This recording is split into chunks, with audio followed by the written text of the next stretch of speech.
तर जातनिहाय जनगणनेवरून राज्यामध्ये मराठा ओबीसी वादाचा नवा अंक सुरू होण्याची शक्यता आहे। मराठा समाजातील लोकांनी स्वतःला ओबीसी म्हणून नोंदवण्याचा प्रयत्न केला तर समता परिषद त्यावर आक्षेप घेईल असा इशारा समता परिषदेचे कार्याध्यक्ष आणि माजी खासदार समीर भुजबळ यांनी दिला आहे।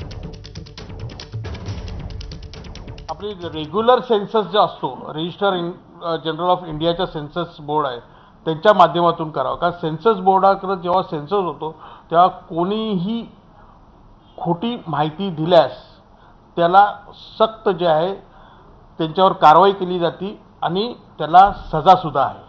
त्याच्यावर खोटी माहिती कोणी भरू शकत नाही आणि म्हणून ती जेन्युइनली जी आहे ही सेन्सस हा बरोबर होत असतो आणि त्या रीतीनेच तो व्हायला पाहिजे। या दृष्टीने आम्ही जे आहे आता हा पुढाकार जो घेतलेला आहे की बाबा सगळीकडे तळागाळात पोहोचून व्यवस्थितरित्या जी आहे ती जातगणना सगळ्यांची जी आहे व्हायला पाहिजे।